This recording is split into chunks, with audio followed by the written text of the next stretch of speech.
Welcome back to another video. This time I would like to start off by recapping this. This is the Logitech MX Mechanical Mini, which I recently did the semi kind of unboxing review video. I still like this keyboard. It's very good. So far I've only charged it once since unboxing it, and it's flawless. So I've got some things that I don't really like about it, but overall it's still doing the job. No real complaints there. And the reason why I decided to bring this up was because, let me get this, it uses a Logitech bolt connector. So after looking into this, I thought, well, actually, you know what? I could do with a new mouse, because the old mouse was still wired and it was a gaming mouse. I'm past that age. So now I need something a little bit more robust, something that can get the job done. And I want it to be wireless. I looked at the same series and I bought this Logitech MX Master 3S. I bought this because of 4 reasons. Number 1, it's very ergonomic to my hand. I tested it out in the store, and I recommend you doing the same thing before you're buying any mouse. You just go to the store, if there's one on display, just move it around and try it. Make sure it fits your hand. Second, it uses the Logitech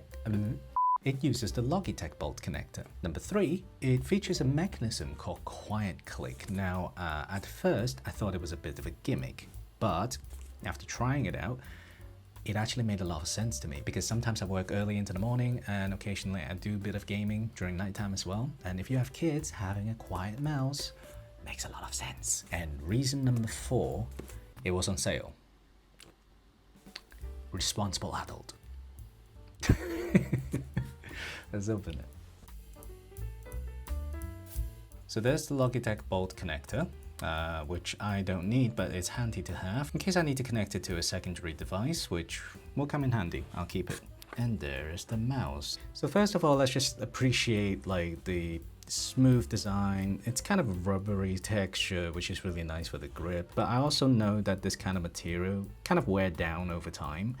And usually Logitech is not renowned for their material choice. This does extend to like other peripherals as well. So on keyboards, for instance, like the plastic keys, they're not of the greatest quality. At least initially, for maybe the first year or 2, I'm not expecting this to like produce a lot of fade. It depends on your usage, I guess. Your mileage may vary. So buttons, we have one very discreet thumb button here, but there's no way you can accidentally like click on it, because I'm like really pressing on it, but you really have to apply the force like here in order to actually press down on this thing. When I look at the manual, this is the gesture button, so you can actually use this to do different things by holding it. So you click down, hold it, and then you move up, down, left, right, and etc. And it would trigger different things on your operating system. Moving up, we've got 2 additional buttons here. Most of the time, these would be your forward and backward button on a web page.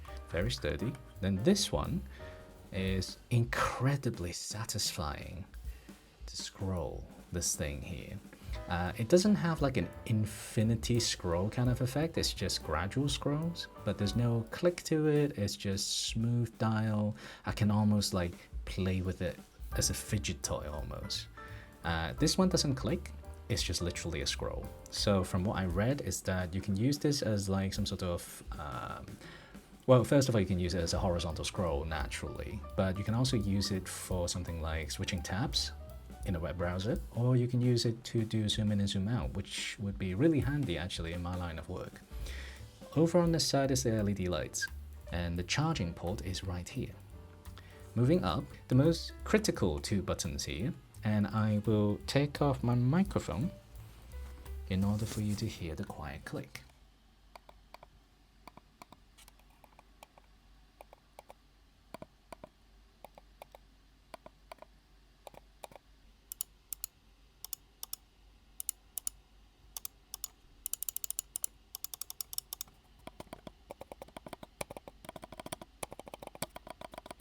Well, there you go, now you know the difference. Now, moving on to the wheel, the scroll wheel, this one is a little bit interesting, so I'm going to zoom in on this one. So this scroll wheel actually has like a throttle almost. I don't know whether that's the way to describe it. It's a click. So when you move it, it will snap into a position as you scroll, which is really nice. Sometimes you just need to make sure that it scrolls down like one click at a time, but you can disable it. So once you clicked on this, it releases the lock automatically for this wheel. And then you can do infinite scroll, which is like super satisfying. But when you click it back, and then it becomes locked again. But you can also do a long scroll in this form, so you can see that it's still spinning. So you kind of get the best of both worlds, I suppose, which kind of makes this button a little bit, I don't know, unnecessary. But if you can actually reprogram this button to do something else, then I guess it also makes sense. But overall, that's it. Those are the only buttons that are available. And this thing is super clean. I really like it. Now, one of the things that I already noticed is that when you have a very ergonomic shape here and you put your hand on, which is really comfortable too, but you also have naturally a lot more pressure on this side. And a lot of times so far, I have accidentally clicked on this right button here with my middle finger. It's not something like a deal breaker for me, but I think the resistance to this button before a click is activated could be a bit higher, just so that you can comfortably lean your finger onto it without worrying triggering the click. So I want to quickly show you about the software, Logi Options.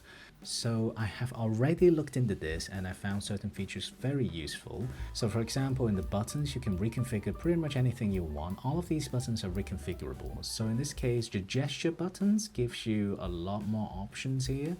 I prefer the window management, but you can actually choose different templates here. So you can go media control, volume control if you're a lunatic. And if you're a designer, I guess the zoom and rotate and also pan might be really nice to have. You can configure this mouse to have different behaviors based on which app you're currently on, which is like super cool.